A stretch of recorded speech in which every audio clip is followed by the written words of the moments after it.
Good morning. Good morning. Welcome back to Bookeemonsters. My name is PK. It is Friday, April the 26th, and we are here to look at the new releases. Being Friday, it is Freeform Friday, so we just look at the stuff that we didn't have a chance to during the week, things that caught my attention, and then always more cozies because there's always more cozies. I hope you're having a good Friday. Thank you for watching if you're watching now. Thank you for watching later if you're watching it later. I appreciate you. Please hit the like button, hit subscribe, hit notification bell, and please let other people know. I think other book lovers would like to know what's coming out each week. So, quick announcements. No sprints tonight for me. I don't do them on Friday nights. We will be doing them tomorrow afternoon at 1 p.m. Mountain Time, 3 p.m. Eastern, and they'll go for 5 hours. I usually do Tuesday and Thursday evenings at 6 p.m. Mountain Time, 8 p.m. Eastern, and then the Saturday afternoons. I've only missed one since I've been doing this starting in July, and that was because the power was out. So we will be here. We will be sprinting.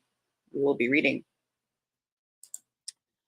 Grandma Susan says, "Good morning, all." It's lovely. I get some good coffee ambiance popping up in my algorithm.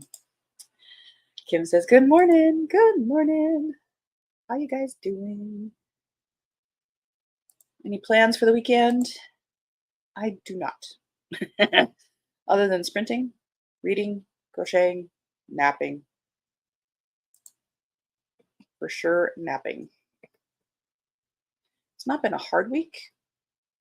It seemed like a long week. Let's see, quick reading update. I am sticking with Three Can Keep a Secret by M.E. Hilliard, and I'm at 18%. Just started it last night. But I usually have more than one going, so I think I'm still on the hunt. Sprinting with you and reading, yay! Huzzah! And woot. All right, shall we jump in? The clock is ticking. Let me first go to, where'd it go? There it is. This is a book I actually got a few months ago because it was available in the UK. And Steve had gotten me a gift certificate for Amazon UK for Christmas. But in the US, they didn't release it until this week to help promote, I guess, Shakespeare's birthday. It came out on April 23rd, which is actually Shakespeare's birthday, so they say. This is by Judi Dench and Brendan O'Hay. I think that's how you say it. This is Shakespeare, the Man Who Pays the Rent. And these are her comments. I started it. I haven't read it all. But he brings up different Shakespeare plays and she tells stories of when she played them and what she thinks about these plays and so forth. So, taking a curtain call with a live snake in her wig, cavorting naked through the Warwickshire countryside painted green, acting opposite a child with a pumpkin on his head. These are just a few of the things Dame Judi Dench has done in the name of Shakespeare. For the very first time, Judi opens up about every Shakespeare role she has played throughout her 7-decade career, from Lady Macbeth and Titania to Ophelia and Cleopatra. In a series of intimate conversations with actor and director Brendan O'Hay, she guides us through Shakespeare's plays with incisive clarity, revealing the secrets of her rehearsal process and inviting us to share in her triumphs, disasters, and backstage shenanigans. Interspersed with vignettes on audiences, critics, company spirit, and rehearsal room etiquette, she serves up priceless revelations on everything from the craft of speaking in verse to her personal interpretations of some of Shakespeare's most famous scenes, all brightened by her mischievous sense of humor, striking level of honesty, and a peppering of hilarious anecdotes, many of which have been remained under lock and key until now. I think I've mentioned before, but my undergraduate degree is in theater. I was not an actor. Acting scares me silly. I was a stage manager. I can manage and tell actors what to do, where to go, and stuff. Uh, but my one regret is I never had the opportunity to work on a Shakespeare play. I think that would have been so awesome. Alrighty. The next one we're going to go to is another nonfiction that caught my eye.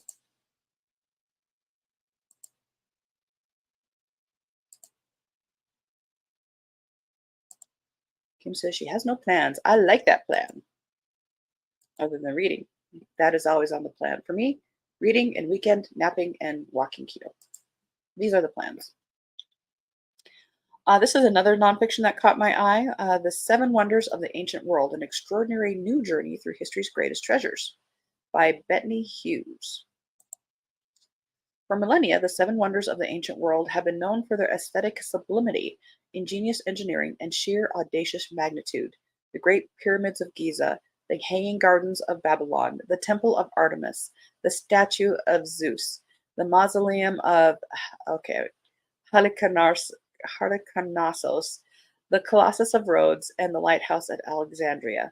Echoing down time, each of these persist in our imagination as an emblem of the glory of antiquity, but beneath the familiar images is a surprising revelatory history. Guiding us through its history is historian Bettany Hughes, who has traveled to each of the sites to uncover the latest archaeological discoveries and bring these monuments and the distinct cultures that built them back to breathtaking life. Doesn't that sound cool? Yeah.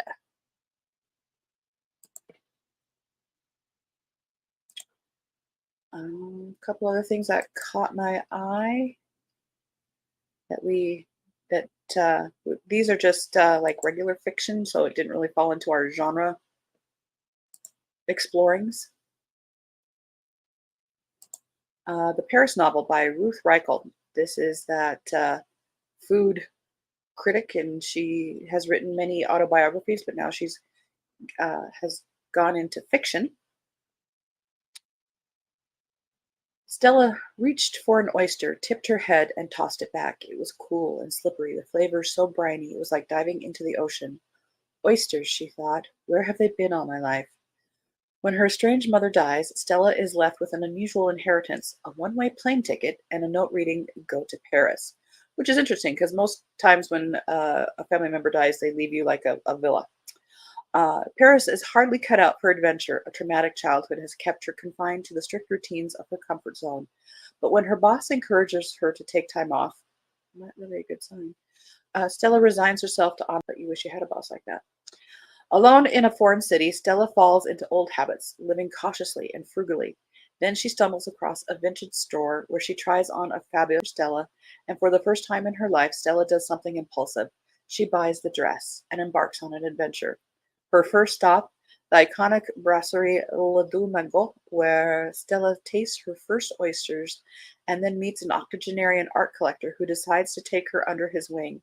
As Jules introduces Stella to a veritable who's who of the Paris literary, art, and culinary worlds, she begins to understand what it might mean to live a larger life. As weeks and many decadent meals go by, Stella ends up living as a tumbleweed at famed bookstore Shakespeare and Company, uncovers a 100-year-old mystery in a Manet painting, and discovers a passion for food that may be connected to her past. A feast for the senses, this novel is a testament to living deliciously, taking chances, and finding your true home. Doesn't that sound lovely?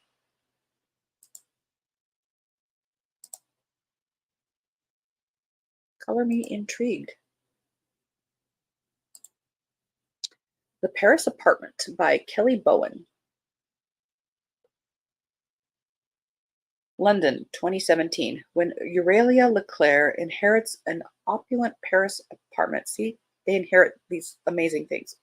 She is shocked to discover a treasure trove of famous art and couture gowns. One obscure painting leads Leah to Gabriel Seymour, a highly respected art restorer with his own mysterious past. Together, they attempt to uncover the truths concealed within the apartment's walls. Paris, 1942. Glamorous Estelle Allard flourishes in a world separate from the hardships of war. Yet when the Nazis come for her friends, Estelle doesn't hesitate to help. But she can't know that her actions will have ramifications for generations to come. Though 75 years apart, Estelle and Leah must summon hidden courage as they navigate the dangers of a changing world, altering history and their families' futures forever.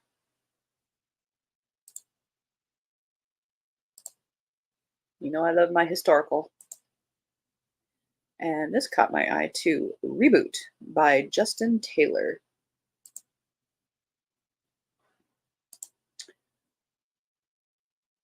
A raucous and wickedly smart satire of Hollywood toxic fandom and our chronically online culture, following a washed-up actor on his quest to revive the cult TV show that catapulted him to teenage fame. Woo, sorry about that.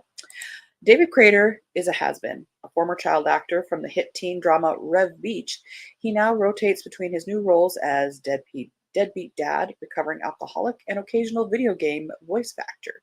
But when David is summoned to Los Angeles by Grace, his ex-wife and former co-star, he suddenly sees an opportunity for a reboot, not just of the show that made him famous, but also of his listless existence. Hollywood, the internet, and a fractured nation have other plans, however, and David soon drinks himself to a realization. The seemingly innocuous revival of an old Buffy ripoff could be the spark that sets ablaze a nation gripped by far-right conspiracy, climate catastrophe, and mass violence. I'm out. I didn't have to go there. All right. I can't remember if we did this one on Monday or not. I don't think we did. We're going now into the cozy territory.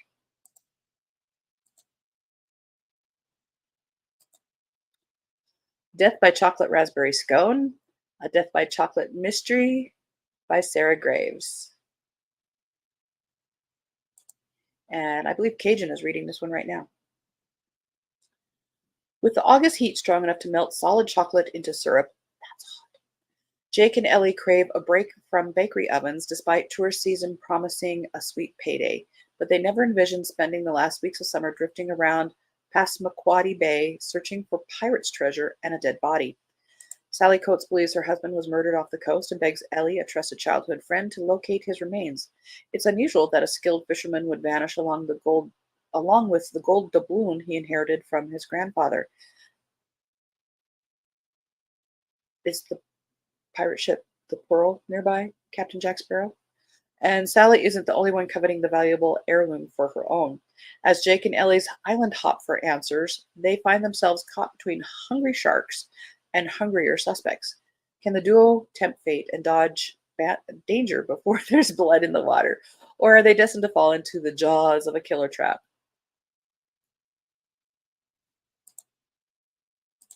We'll have to ask Cajun how it's going when we see her.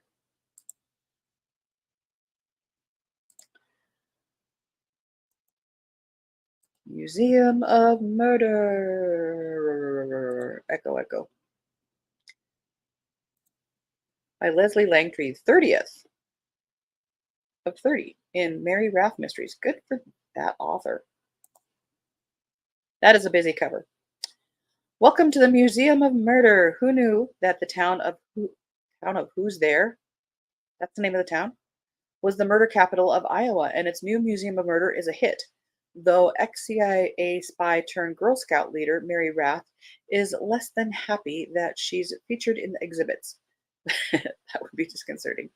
Besides its quirky and somewhat disturbing charm and a gift shop with questionable practices, everyone wants to know who's behind Who's There's hottest attraction. That would be really awkward to have a town named that. Some speculate it's hometown boy Sheldon McBride, a reclusive, ultra-wealthy inventor of ethanol-fueled cars, drones, and, rumor has it, a flock of robot turkeys. Be careful, you might just become the next exhibit.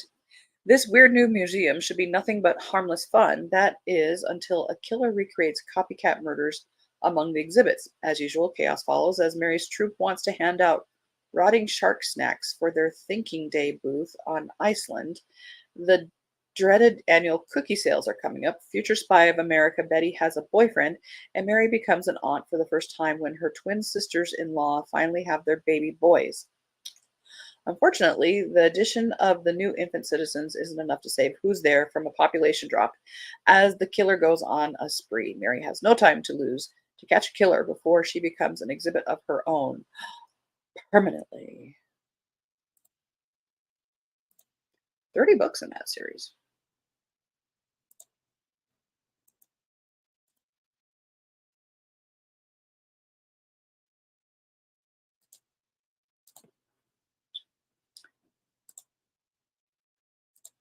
Crazy Millie, Texas Town's Mystery in Mineral Wells.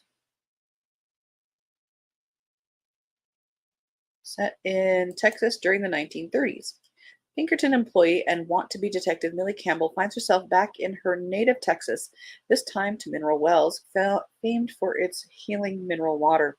Wealthy Caldwell Lambert had made his fortune selling electric ice boxes, but a series of accidents convinces the tycoon that his life is in danger. Lambert turns Pinkerton Millie Campbell and turns to Pinkerton Millie Campbell and former Texas Ranger Bill Houston for protection. Stressed and overweight, Caldwell's physician convinces the tycoon a heart attack will kill the old curmudgeon before any assassin. Heeding his doctor's advice, Caldwell settles his entourage, daughters, bodyguards, and doctor into the luxurious Baker Hotel, an elegant curative retreat with medicinal waters, massages, and good country air. But danger follows. A landslide while hiking in Penitentiary Hollow injures Caldwell Lambert, and Sparks fears the assassin has followed the family to Mineral Wells. The youngest daughter falls victim to a bus holdup, and another daughter is attacked, events which force Millie and Bill to race against time to unmask the culprit.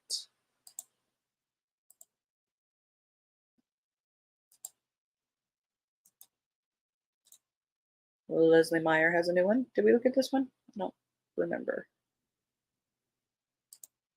Did we look at this one on Tuesday? Let's see.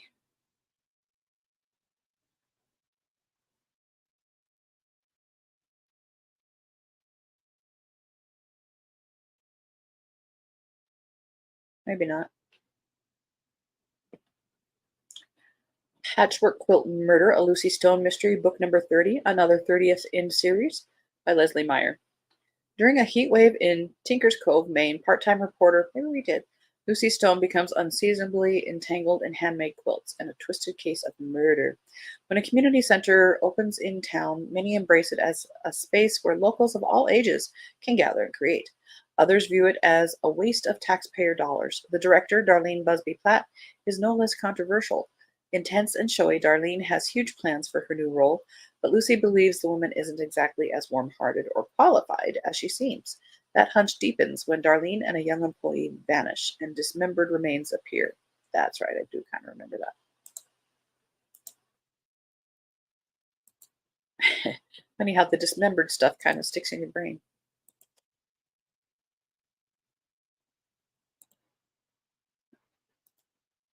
Marinated conditions. Now, I get that they're trying to be, artistic here, but it's really when the font makes you really have to work harder to see what that word is, particularly the first word, that's not good. We love Lucy Stone. Awesome. Did we do that one on Tuesday? Do you remember? This is by Tiora Moody, 7th in the Eugenia Patterson Mysteries. Yep, we're good. Eugenia Patterson Jones is excited about planning her daughter Lisa Patterson's wedding. With 3 months to go, there's lots to do.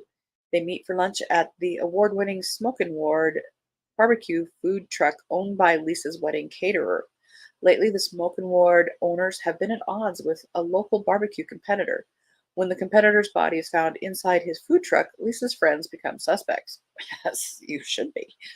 Usually, Eugenia is the one who's sticking her nose into situation, but Lisa is determined to find out who's trying to destroy her friend's business and frame them for murder. The mother and daughter team up to find the smoking gun.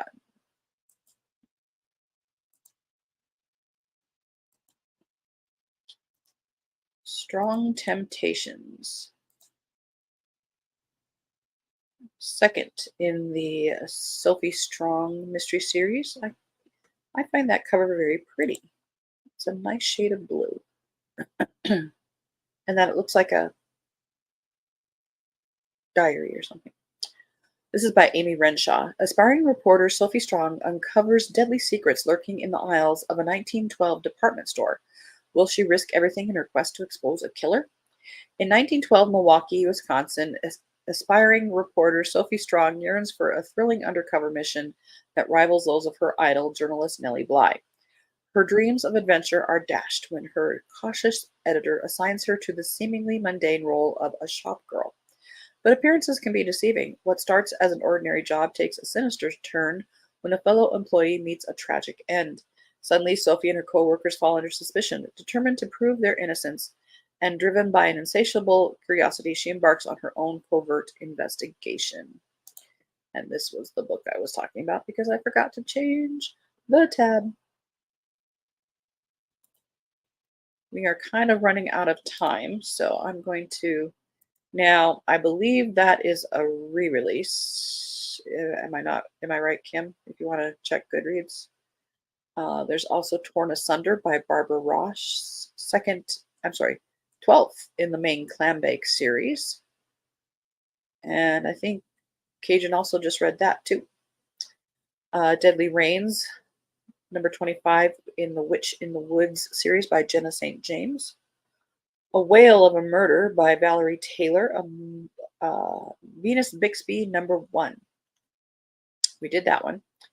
Tea for Two and Murder. Ledoux, number 12.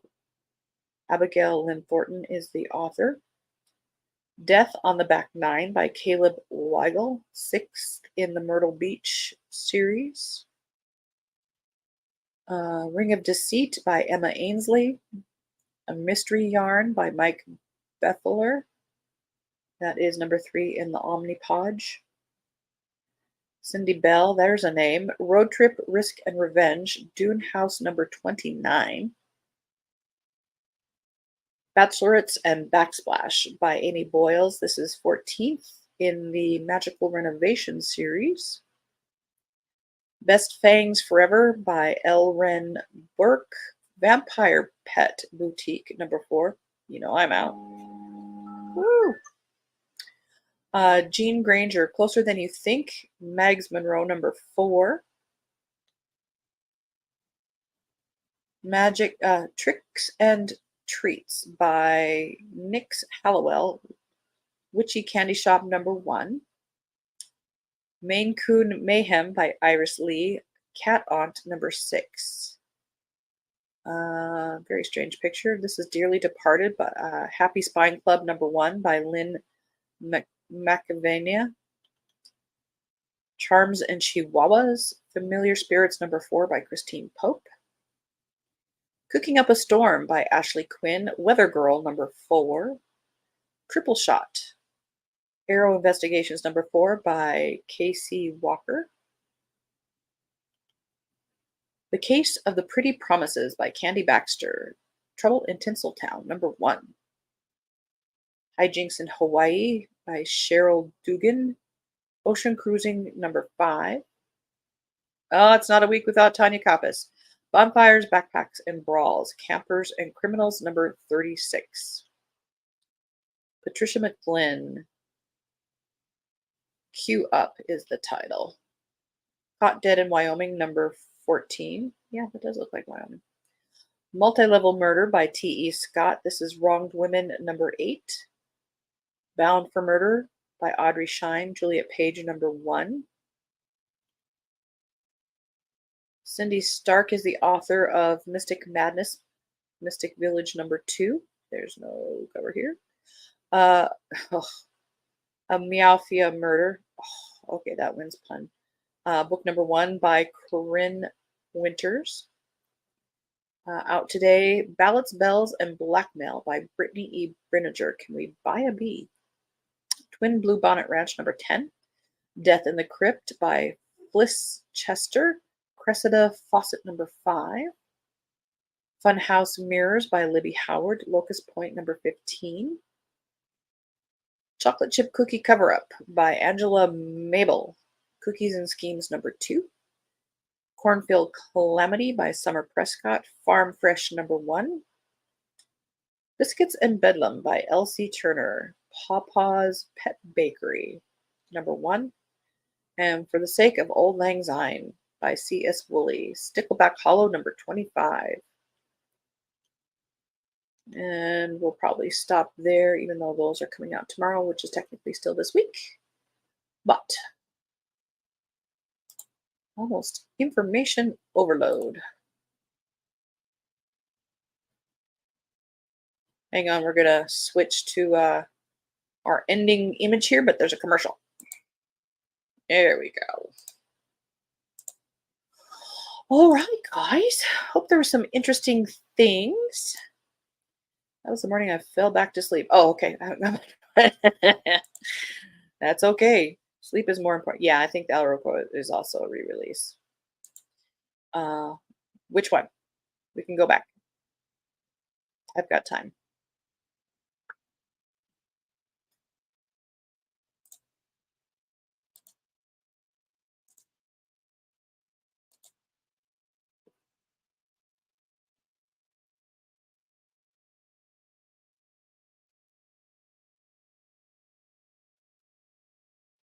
The Al Roker one? Oh, okay.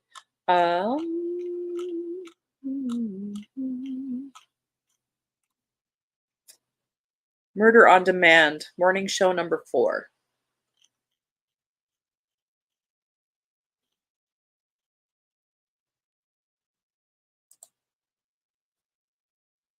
Okay, okay. Well, that is it for today. That's it for this week's new releases that we have time for. We got to just about everything, I think. We did good. Hope you have a good Friday. Hope you're reading good books. If you're not reading a good book, it's okay to set it aside and read something else. There's lots of books out there to read, and it's just not the right time for those, that author, that book, and you to come together. It's okay. If I don't see you, hope you have a good weekend. Otherwise, we do have sprints tomorrow afternoon at 1 p.m. Mountain Time, 3 p.m. Eastern. They'll go for 5 hours. Oh, interesting. We might have to do some research. Okay, so thank you guys so much. Hit the like the button, hit subscribe, hit the notification bell. Tell people about us. Let's grow. All right. Have a good day. And as the banner says here, don't be a bookworm, be a bookie monster. Nom nom nom. Have a good day. God bless.